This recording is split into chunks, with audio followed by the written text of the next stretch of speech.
Okay, hi guys, welcome to the YouTube channel. My name is Dr. Achievement, and today I'm taking on the topic Glenoid labrum tear. In case you've been imagining, you're asking yourself what Glenoid labrum tear is, and you want to know what Glenoid labrum tear is, this topic is for you.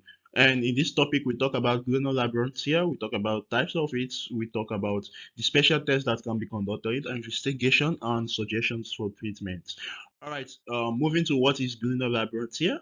Labrum, as we all know, is a piece of fibrocartilage, like a rubber tissue.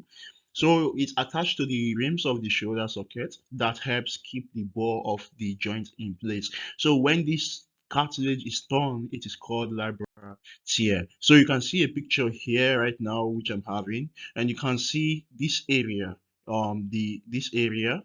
You can see this white structure here is the labrum. So this, if this structure is being tore, then it's the labrum tear. All right.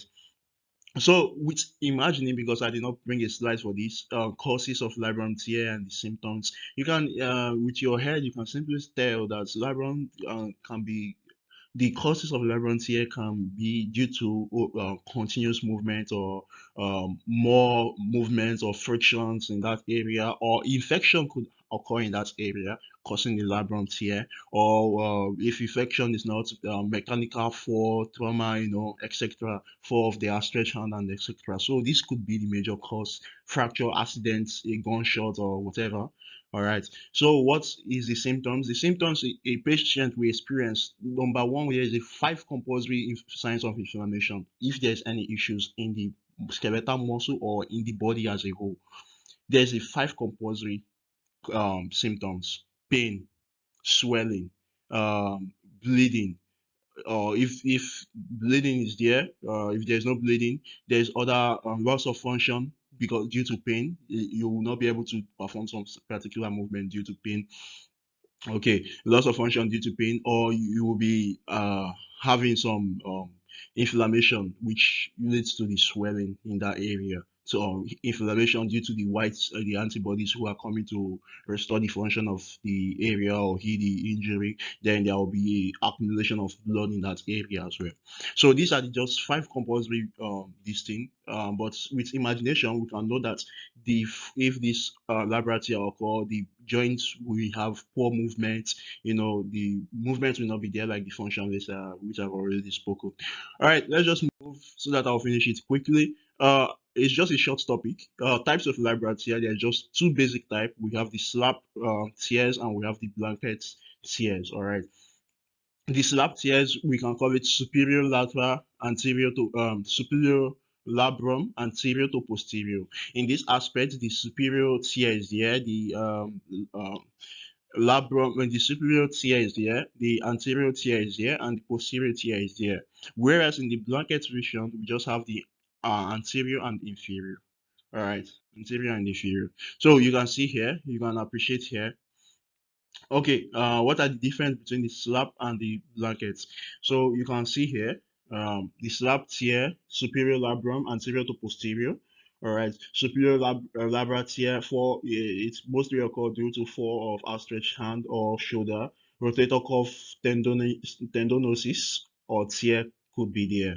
All right, whereas in the blanket lesion we have the anterior inferior labral tear, anterior shoulder dislocation or subluxation would be there.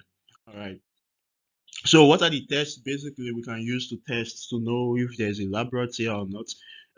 This is a special test for physiotherapy. Basically, we can use O'Brien's active compression test, whereby the labral or ACL or bicep pathology arm is being flexed to 90-degree. Arm cross, as if you're crossing the arm to adopt 10 to 15-degree, the elbow is extended, maximum pronation. Then you are trying to, as in physiotherapy, you're trying to resist movement, resist downward force. All right. So positive, if it's positive, the laboratory is positive, the patient will feel pain. All right. Beware of location of pain, ACL, bicep, and internal and or external click. All right, you beware so that there will be no false sign of pain. All right, the click we are expecting to see, the pain we are expecting to see is mostly from the shoulder joint. All right, so from the glenohumeral joint. All right, so you beware of false pain.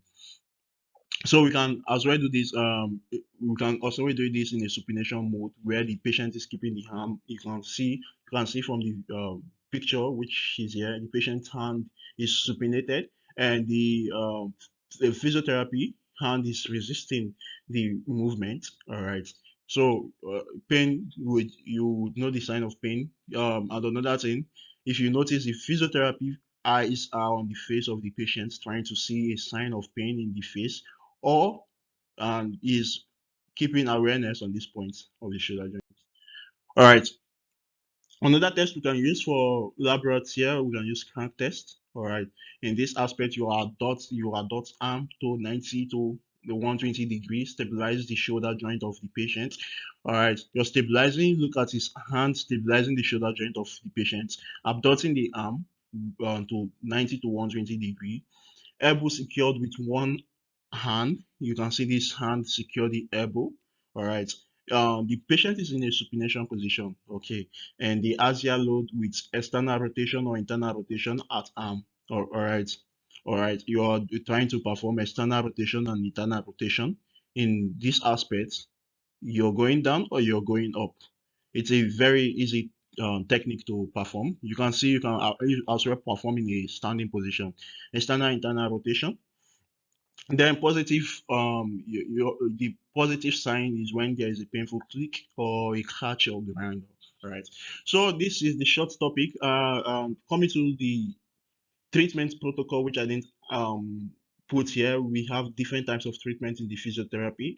I would make that slide a different one because it comprises of so many things. And investigation before treatment, you investigate. This is a special test. Special test will tell you that there's a labral tear, but special test could be force as well because there could be a force pain from somewhere else. If you're having frozen shoulder, a special test like this will just indicate positive or frozen shoulder too. So you go for other investigation like X-ray and etc.